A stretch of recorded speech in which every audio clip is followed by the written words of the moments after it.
I'm starting with my home page. As you can see, I'm logged in here. And today's lesson is we want to talk about hints. And on the home page, there's different kinds of recommended tasks. And this on my home page, for example, there's hint on Homer S. Munson. And we can see there's probably multiple hints available here. And if we can click here and you'll see another person.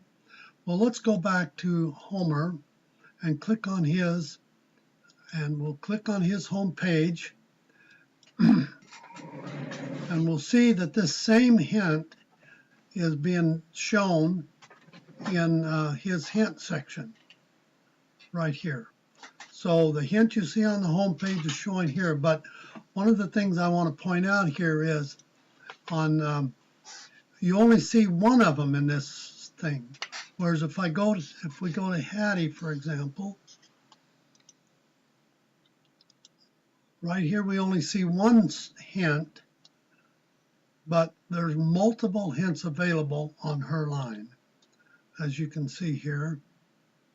So that's a good hint to look once you see a hint on the home page, to go to the detail and look and see what kind of hints are available. Now, I should point out that the hints say they think this is a record that applies to that person. There are cases when it really doesn't apply. So let's go ahead and we're going to try to attach, or we're going to attach one of these sources. Now, here's Hattie Parrish, Iowa County birth record. So we'll click on that like this, and it's going to show us the detail, the index detail for that record. It'll show you her name, that's female, her father.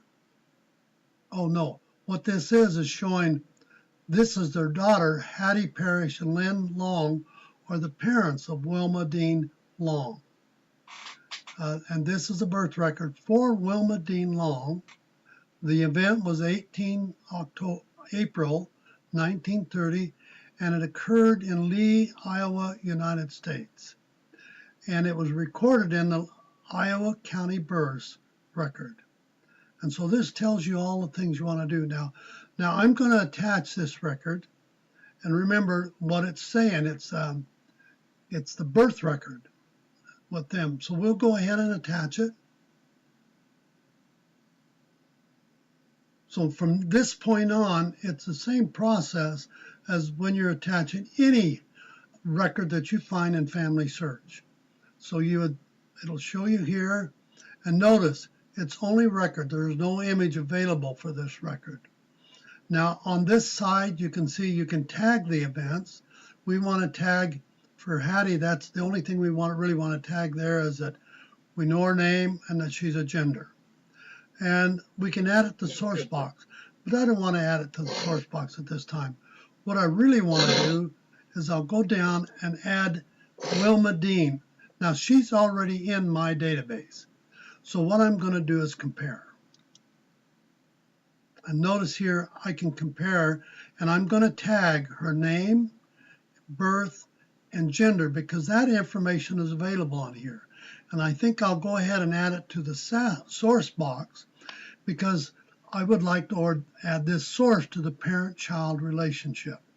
So I will just put in here, this record provides the birth info for Wilma Dean Long and the names of her parents.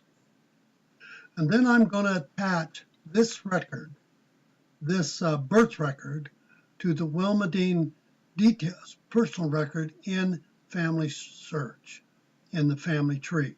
So I'll attach it like here. Now it's been attached there.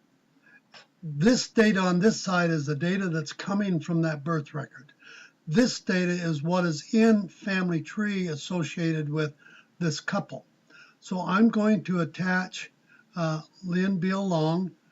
I'm going to compare to make sure it's right. I see everything's okay there. And I don't want it to go to the gender or to the source box. So I take the click off there, and then I can, and notice this stays in here for each of these records that are being attached. And then I'll do the same here. It looks okay, and then I'll do this. Now we'll return to family tree.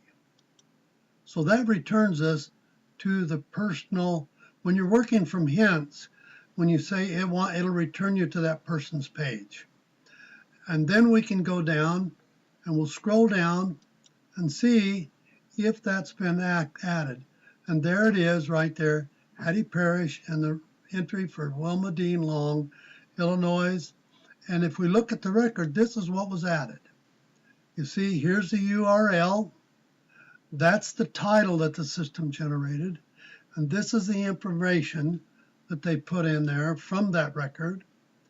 And they identify where the data came from. That was generated automatically. Here it shows when I added it and my reason for adding it. See that? Now, I'll close this. Another thing, see there's two tags on this. If I click on that, the tag is a birth and a sex, or name and sex, because this is the mother of the, I think, yeah, the mother. If you go up here, and when somebody's tagged, I can go look at the name. See, if I look here,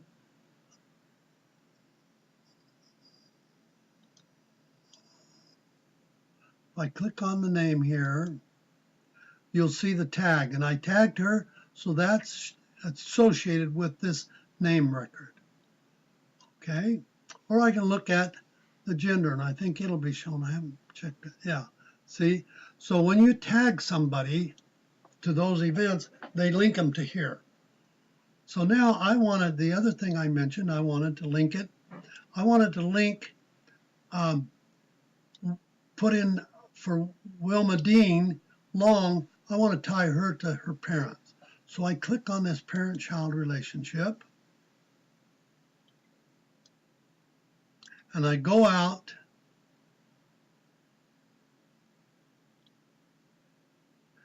It's taken me some long time. I must have done something I didn't know. There we go. I'm going to go down here and I'm going to click on Wilma Dean, and then I'm going to attach from the source box. Remember I said when we added the detail to Wilma Dean, I said add it to the source box. So I click on this, and it goes out and gets my source box. Here's the record that I added in my source box. So I'm going to attach it. So I click over here and I'll attach the record. And the reason I'm attaching it is this record shows provides the names of Wilma's parents. And then I'll just click on that. And then I'll go back to the child relationship.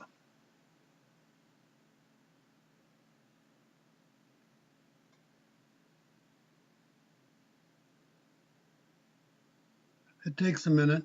And one thing to remember now, when I added that source to the parent-child relationship, it did not change this number because this is the count available of the people or the sources that are attached at the personal record. So you can see 4 here, but if I go back up here, I can see this record attached here.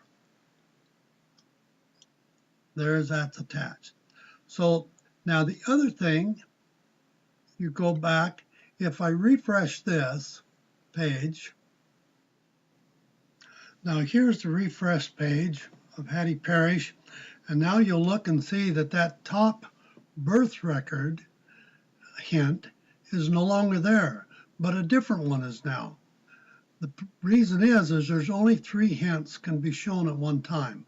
So once you use a hint, it is removed from here and another hint is replaced if there's any more. So this is the lesson on, or demo on using hints in FamilySearch. Thank you.